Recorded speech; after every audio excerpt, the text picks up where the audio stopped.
inaasahan, ang kabalikat ng bayan. Handog sa miyembro, serbisyo magkabago Express. Salamat, Rodel Castillo. Okay, so ayan, nagulat ba kayo? Ako uli. I'm back. So again, good morning everyone. So our topic for this morning, actually first part pa lang to ha. So we will be discussing the salary and calamity loan. So any mga qualifying condition as well as the manner of filing.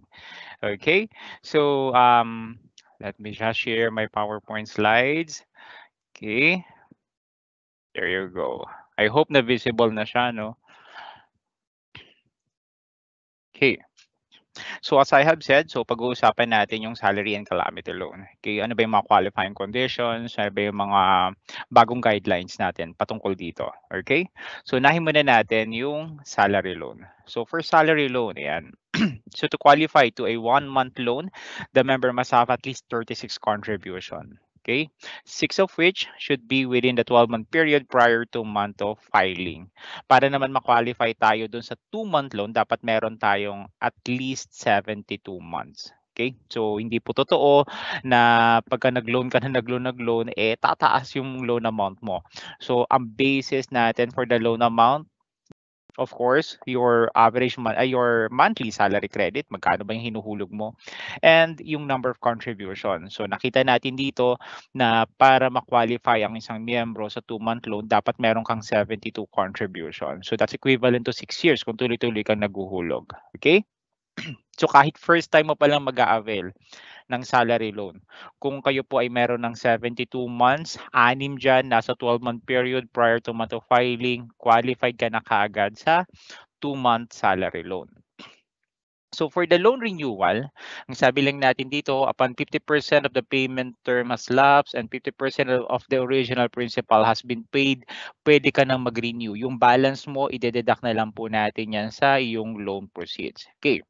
So meron tayong addendum pagdating doon sa policies on the granting of short-term member loan. So itong addendum natin na to ay applicable lamang sa mga individually paying member. So sino-sino ba yung mga individually paying member? So nandiyan yung mga self-employed, voluntary paying member, non-working spouse, at kasama na rin yung mga land-based OFWs na kung saan they are required to have at least 6 months contribution under their current coverage or membership type before the month of filing. So halimbawa, si member, sabihin na lang natin meron siyang 100 contribution.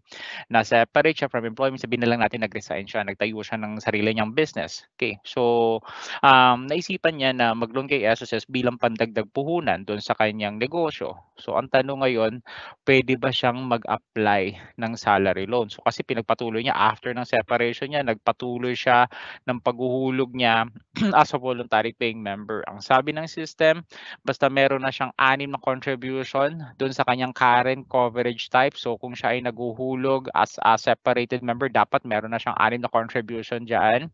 So after the following month, pwede na siyang mag-loan. Okay? So yun po yun. So kung halimbawa na-separate siya ng March, tapos nagpatuloy siya ng paghuhulog ngayong April as a separated member. So April, May, June, July, August, September. So ibig sabihin by November pa siya pwedeng mag-apply ng salary loan or calamity loan or any short-term loan na in-offer ng SSS as an individually paying member. Again, applicable lamang ito sa mga individually paying member. Okay. So what are the other terms and conditions? So we are implementing yung tinatawag natin na single payment deadline, wherein ang deadline po natin ay end of the month following the applicable month. Unless it falls on Saturday, Sunday, or holiday, pwedeng bayaran yan on the next working day. With regard to the interest, 10% per annum po yan. At para sa mga hindi po nababayaran na amortization, so nag-i-incur po yan ng 1% penalty per month. Wag natin din pong hahayaan na umabot yung monthly amortization, umabot yan ng 6 na buwan na hindi tayo nakakapag-remit ng monthly amortization kasi pagka umabot na ho yan ng more than 6 monthly amortization, so yung buong loan po ninyo, made-default na ho yan. Okay? So yung defaulted loan, ano yan po ay due and demandable na po. So pag hindi natin nababayaran yan, nag-i-incur na yan ng penalty na 1% per month. With regard to the manner of filing, okay? So for both salary and calamity loan, mandatory po ang online submission ng application ninyo. So we no longer accept over-the-counter submission of application for both salary and calamity loan. So you can either submit your application via your My.SSS account, okay, through laptop or desktop, or pwede na rin po yan through the SSS mobile app. Okay. So what if yung miyembro hindi siya nakapagbayad ng kanyang monthly amortization? Okay? So nagkaroon siya ng past due short-term loan kay SSS. Nagkaroon ng past due salary loan. Okay? Sabihin na lang natin nakapangutang siya ng 10,000 pesos. Yung 10,000 pesos na inutang niya for salary loan, sabihin na lang natin nag-incur na rin ng interest. May interest siya na around 10,000 pesos. Dekada na hindi niya nababayaran. So umabot na sabihin na natin around 10,000 pesos din yung penalty. So total of 30,000 pesos. Nagkapera si miyembro. So ang ginawa niya, nung nagkapera siya, ni-remit niya yung 10,000 pesos. But upon checking, nakita niya hindi gumalaw yung kanyang principal. As is pa rin yung principal. Same with the penalty. Bakit? Kasi po, with regard to the priority of payment, lahat po ng ibabayad ng miyembro, pag meron na siyang past due short-term loan, so ibig sabihin nag-incur na to ng penalty, mapupunta muna po lahat ng ibinayad ng miyembro sa penalty. Hanggang mag-zero ang penalty, susunod po ang interest, hanggang mag-zero ho yan, panghuli po ang principal. Okay, so yan yung order ng priority pagka sinesettle ho natin yung ating loan obligation. Okay? So with regard to the manner of filing, okay, so again, for salary loan, pwede ho kayo mag-submit ng application ninyo either via your My.SSS account or through the SSS mobile app. So pagka via your laptop or desktop, so sa My.SSS account, so punta lang po tayo sa SSS website, mag-login lang po tayo sa ating account, and under the loans menu, just click apply for salary loan. So once na-click po ninyo apply for salary loan, hindi mo na kailangan kasing pagdaanan pa na titignan mo muna yung contributions mo. Naka 36 ba ako? Naka 72 months ba ako? Yung 6 contribution ba? Nasa 12-month period ba siya? Hindi mo na kailangan pagdaanan yon kasi once na-click po ninyo apply for salary loan, okay? If you are qualified, ito kaagad yung screen na to yung makikita mo. Okay? So ipapakita kagad sa iyo ng system how much yung inyong maximum loanable amount. By the way, you have the option to choose kung magkano rin po yung gusto ninyong utangin. Okay? So ipapakita ng system yung maximum loanable amount. So may arrow down key dito. So just click that and then select yung particular amount na gusto mong hiramin kung hindi mo naman gustong i-avail yung maximum na kung saan qualified ka. Okay? So halimbawa, you're qualified to 40,000 pesos pero ang gusto mo lang naman na hiramin kay SSS is around 20,000. So pwede mong i-select. Okay? And also, para sa mga miyembro na multiple yung bank account na naka-register as their disbursement account, meron din kayong option to choose your preferred disbursement account. Okay? By the way, ang policy natin for short-term loan, dapat po meron kayong registered na bank account from a personal accredited bank as your disbursement account kasi doon lang po natin siya i-credit. Okay? So kung halimbawa ang naka-register, kung halimbawa meron na kayong e-wallet, yun ang naka-register sa inyo as your disbursement account, sa ngayon po hindi pa po siya ina-accept. Okay? Na as disbursement account kung saan doon po i-credit yung inyong loan proceeds. So pwede pa lang po siya for benefit payment. Okay? So kung gusto natin mag-loan, so dapat meron tayong registered na registered na bank account from a personal accredited bank or yan. Isa pa po kung meron kayong UMID ATM Pay card. So although medyo lalagpas lang tayo ng konti doon sa topic natin, yung mga miyembro ho natin na nakapagpa-capture ng less than 10 years ng kanilang UMID card, pwede ho kayo mag-request ng upgrading ng inyong UMID card to UMID ATM Pay card para po may ID ka na, may ATM ka pa. Okay? So pagka meron ho kayong UMID ATM Pay card, doon na po siya mandatory na i-credit natin. Okay? So after selecting your preferred loan amount and your disbursement account, so just tick I agree to terms and condition, then click proceed. So after clicking the proceed button, yan ipapakita po sa inyo. Ayan, by the way, ito po yung terms and conditions natin. Yung iba kasi normally, yung Madalas naman 'di ba, minsan pagka yung ibang miyembro pag naglo-loan, minsan hindi na nababasa yung terms and conditions. So bigyan din natin ng time, okay, na basahin po yung terms and conditions. Baka may magulat na lang tayo, may in-implement na policy sa atin na hindi tayo aware. Okay? So para aware tayo, knowledgeable tayo, ano ba yung mga terms and conditions pagdating sa in-avail natin na loan. So pwede ho nating basahin yung terms and condition. So after clicking the proceed button, i-display ho ng system yung inyong loan disclosure. So dito nakalagay po magkano yung inyong monthly amortization and its breakdown at kailan ang umpisa niya. Kung halimbawa masyadong malaki yung inyong monthly amortization, you can click cancel and then go back to step 1 and choose a lower loanable amount. If you agree naman, so just click proceed.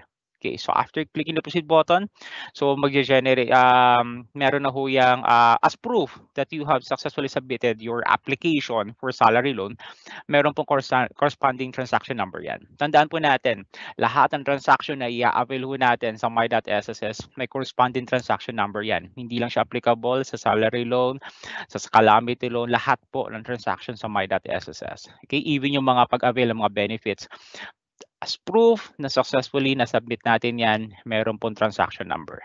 Okay. So as I have said, paano kung walang laptop or desktop? No worries because you can submit your application via the SSS mobile app. So all you have to do is download the SSS mobile app sa inyong mga smartphone. Okay. So ang gagamitin niyo rin po dyan na credentials, yung username and password niyo sa My.SSS. So after na makalagin po kayo sa inyong account sa SSS mobile app, so itap niyo lamang po yung floating access icon. And then under the loans, i-click lang po yung apply. Okay? So again, if you're qualified, i-display ho ng system how much yung inyong maximum loanable amount. Okay? Pati ho kung ano ho, you have the option to choose yung inyong preferred disbursement account. Kung hindi naman ho kayo qualified, i-display naman ng system the reason why you are not qualified. Okay, so naka-state na ho dyan. Like for example, wala kang 6 months contribution within the 12-month period or yung contribution nyo is less than 36. So yun po. Okay, so again, if you're qualified, makikita mo na kaagad how much is yung maximum loanable amount niyo. So tap, I agree to terms and condition and then click proceed. Again, same din po yan ng submission ng application sa My.SSS. So may corresponding transaction number din po yan. Okay. So for employed members, yung mga participant po natin ngayon, kung kayo po ay employed, once you have successfully submitted your application, yung loan application po ninyo, yan po ay i-redirect naman natin sa inyong employer's account. Okay, so ano po ang gagawin ng inyong employer? So kakailanganin po nila na i-certify po yung inyong loan application. So binibigyan po natin yung ating mga employer ng 3 working days to certify the loan application of their employee. Okay? So, para sa ating mga employer, yan. So, doon po sa inyong, once na nakalagin po yung ating employer sa kanilang My.SSS account, sa mismong dashboard, yan, dyan na po siya makikita. Kung, kung medyo gusto niyo naman po mag-explore, nasa gilid naman po siya, okay, pwede rin po yan, doon sa gilid, under services menu, i-click nyo lang po yung, i-tap nyo po yung services, and then click certification of loan or claim. Pero syempre, ang pinaka-easy is yung quick access dyan, yung doon sa mismong dashboard lang. Okay, nandun na yung certification of loan or claim. So anong kailangan gawin ng employer? Simple lamang po. Yan. Click lang nila yung certify if they will approve the loan application of their employees. Not certify naman po kung hindi. So anong mga cases pwedeng i-reject ng employer yung loan application ng kanilang employee? Una, kung hindi na po sapat yung take-home pay ng employee para mabayaran yung kanyang monthly amortization. Okay? So pagka inaprubahan pa ng employer, alam ng employer, may loan itong si employee Pag-ibig, may loan din siya doon sa company, nag-o-offer yung company ng personal loan. So hindi na sapat. Okay? So sabihin natin may housing loan pa siya. Okay? So hindi na sapat yung kanyang take-home pay para bayaran yung monthly amortization. So pwede nung i-reject yan ng ating employer. Okay. So ano pang cases? Kung halimbawa po si employee, nagsubmit na siya ng intent to resign. Okay. So nagsubmit na siya ng resignation letter. Sabihin na lang natin in 15 days or 10 days time, mag-i-in-effect na yung kanyang resignation. Biglang naisipan ng employee na mag-submit ng loan application. Okay? So babagsak pa rin yan. Pupunta pa rin yan doon sa employer kasi nga kino-consider pa rin siya na siya pa rin yung employer, eh, 'di ba? So, hindi pa naman kasi in effect yung resignation niya. Okay. So, puwede pong kausapin, okay? Puwede pong i-reject ng employer yung loan application ng kanyang employee na nagsubmit ng resignation letter at kausapin na kung siya ililipat dun sa bagong employer, ang kailangan lang pong gawin ng bagong employer, okay, is to report itong employee na 'to, itong bagong employee nila through online R1A at pagka nag-reflect na po sa employment history, puwedeng dun na po siya mag-loan, okay? Yung bagong bagong employer, siya na po yung magce-certify ng loan application, okay? So yan po yung ating certification of loan para sa ating mga employer. Then next, yan, yung ating calamity loan. Okay. So for calamity loan, so it's a loan program offered to members residing dun sa mga areas declared by NDRRMC under the state of calamity. So ang requirement po natin dyan para sa mga miyembro para ma-qualify sa calamity loan ay 36 contribution, 6 of which should be paid within the 12-month period prior to month of filing. And as I have said, residing, okay, nakatira kayo sa lugar declared by NDRRMC under the state of calamity. So what are the other features of the calamity loan? Ang kaibahan po niya with salary loan, naka-waive po yung service fee. Okay, so yung service fee, 1% naka-waive po yan. But as regards to the interest rate, so same lang din po siya. Okay, 10% per annum. Okay, at pagka may hindi po tayo nabayaran na amortization, nag-i-incur ho yan ng 1% penalty per month. Okay, at kung nag-aggregate po, okay, na umabot ng more than 6 months na hindi ho nabayaran, due and demandable na po yung buong loan ng miyembro. Okay, so with regard to the interest rate, okay, so yung 10% per annum, nag-uumpisa ho yan kailan? On the second month following the month of approval. Same din po ng salary loan, ha. So yung interest rate, nag-uumpisa po yan on the second month following the month of approval. Okay. So, yung ibang miyembro, 'di ba kayo nagtataka o sino-sino ba yung mga kumbaga napapansin ninyo sa inyong disclosure statement, 'di ba may nakalagay doon na advance interest, okay? So yung iba nagtataka, ano kaya 'tong advance interest na 'to? So iba pa ba 'to doon sa interest rate na pinapatong ng SSS? Yung advance interest rate na nakalagay sa inyong disclosure statement, okay? Ang tawag ho natin diyan is prorated interest, okay? So ito po yung interest ng inutang natin from the date that the loan was granted up to end of the month following your first amortization month. Halimbawa, nag-loan yung miyembro ngayong April 26, 2024. Okay? So na-approvehan yung loan niya ngayong April 26, 2024. Okay. So kailan ang umpisa ng kanyang monthly amortization? Sabi natin on the second month following the month of approval. So ang second month, so that will be June. Okay? So ibig sabihin, by month of June, mag-uumpisa na siyang mag-amortize.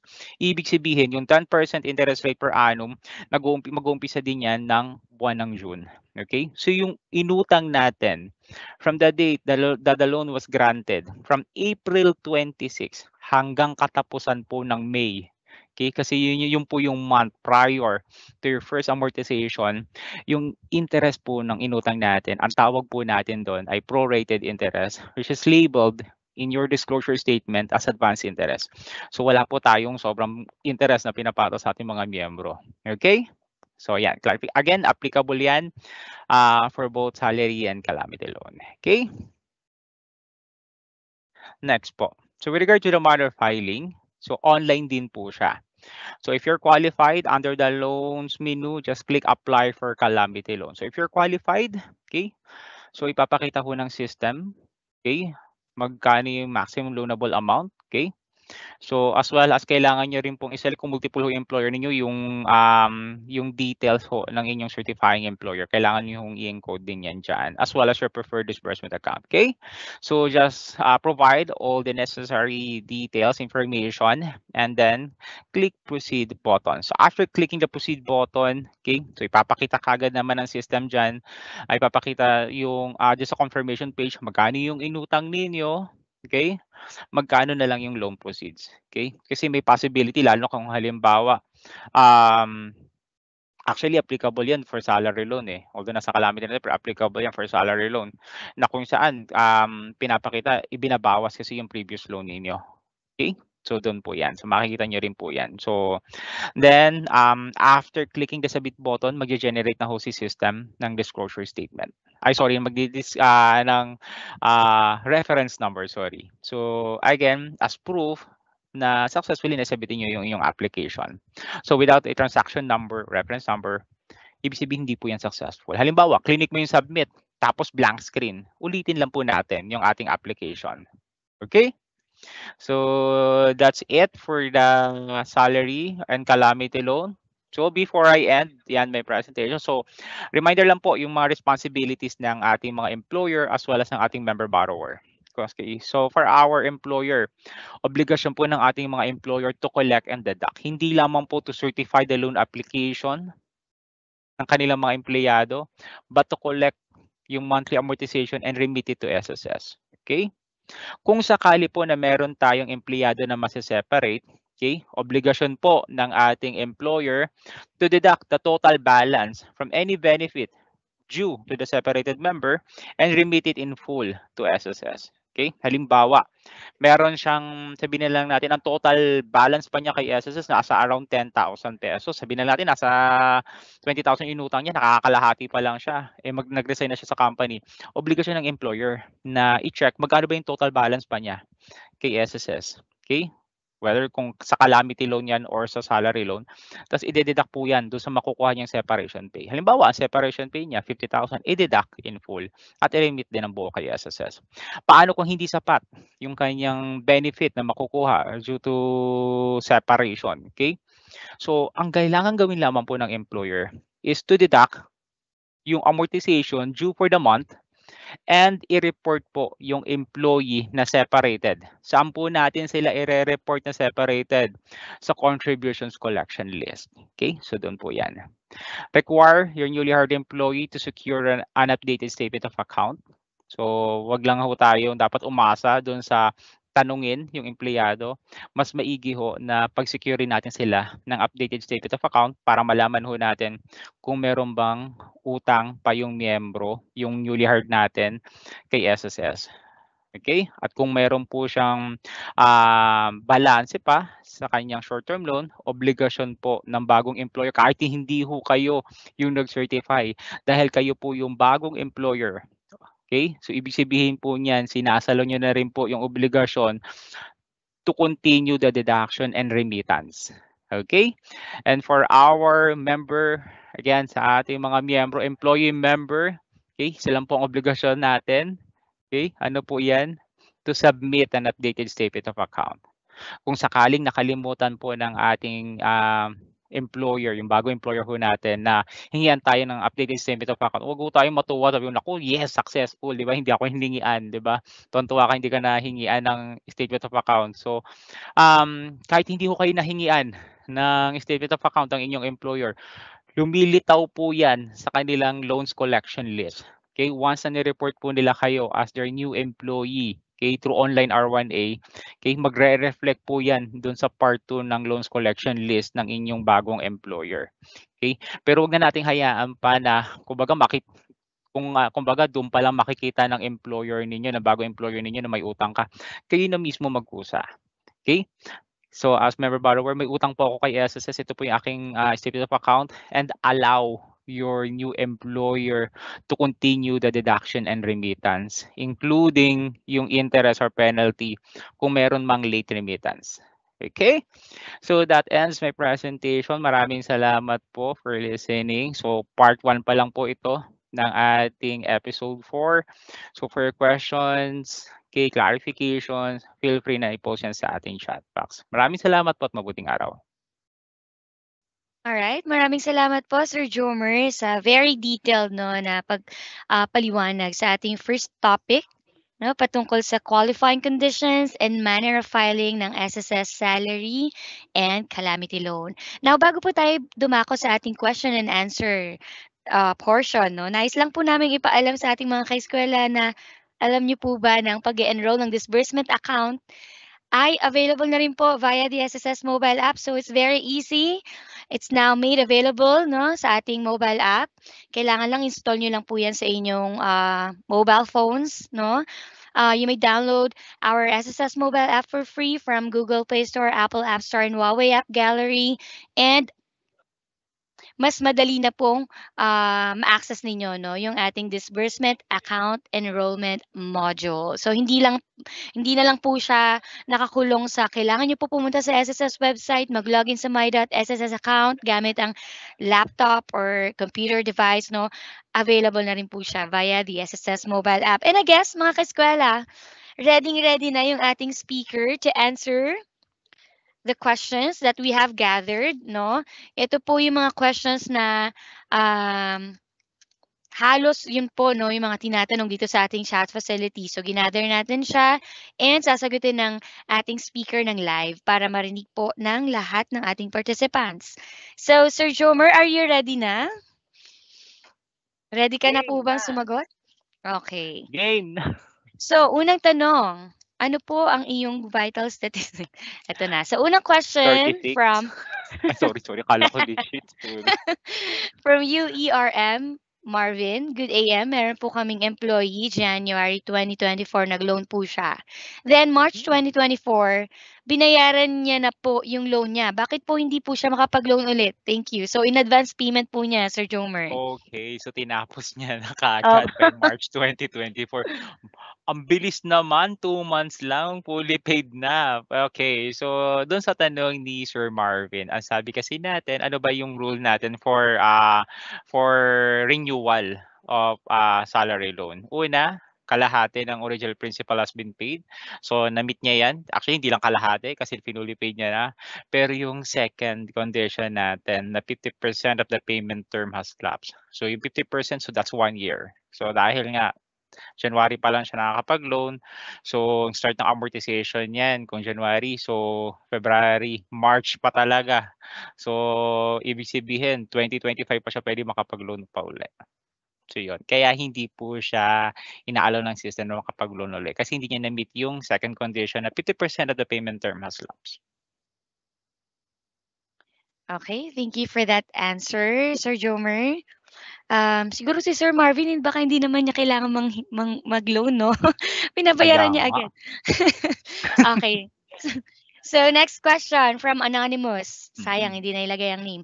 Pwede po bang mag-apply for both salary and calamity loan kung sakali na qualified for both loans? So, very interesting ang question, Sir Jomer. Okay, no, di ba ang ganda ng tanong niya? The answer is yes. Okay? So if you're qualified to both, at by the way po, although wala pang namang ino-offer na calamity loan ng SSS sa ngayon, but if ever man na mag-offer muli ang SSS and if you're qualified to both, the answer is yes, pwede. Pero ito, tip namin po sa inyo. Kung siyempre ang purpose naman kaya tayo mag-a-avail ng salary and calamity loan para mas malaki yung magiging loan proceeds natin, di ba? So ang tip lang namin po sa inyo, kung mag-a-avail po tayo ng both short-term loan, calamity, and salary loan, unahin po muna nating i-avail ang salary loan. Pagka na-approve na po, tsaka ho natin sundan ng submission ng application for calamity loan. Huwag ho nating unahin yung calamity loan. Kasi kung inuna ho natin na i-apply yung calamity loan, tapos tsaka ho tayo sumunod na mag-apply ng salary loan, yung calamity loan ho kasi, i-deduct siya doon sa makukuha ninyo sa salary loan. Pero pagka inuna natin ang salary to calamity, hindi po siya ibabawas yung makukuha ninyo sa salary doon sa calamity loan. Okay? So again, unahin ang salary bago ang calamity loan if you're qualified to both at kung mag-a-apply ka. Parehas. Ayan, mga ka-eskwela, nakakuha pa tayo ng tip ngayon, no, from Sir Jomer. Okay. Pangatlong tanong from Mary. What if po nag-loan muna then na-certify na saka nag-resign? Full amount deduction pa din po ba yun sa final pay ni employee?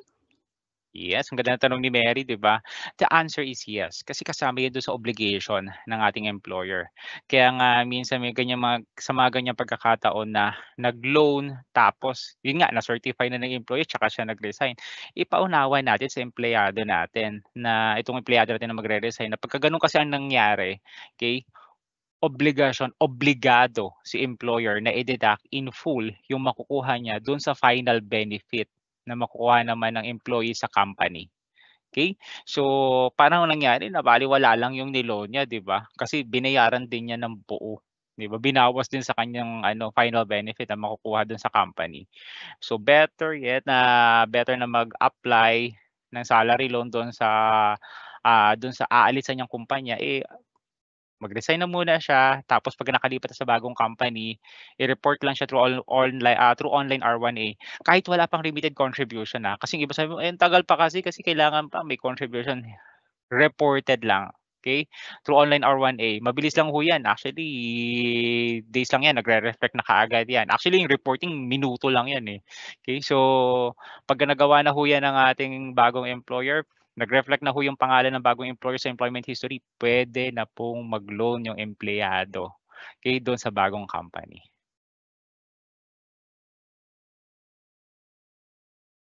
Okay. Okay. So thank you, Sir Jomer, sa pagsagot. And I guess we have a couple of questions pa dito. So from Elaine, I have accidentally applied for a console loan. Can I still cancel it? Okay, so for the console loan, so that will be discussed by your speaker dun sa part 3 po ng ating program ngayong araw na to. So antayin lang po natin, may speaker po tayo mamaya na magdi-discuss po ng consolidated loan program for past due short-term loan with condonation of penalty o mas kilala bilang console loan.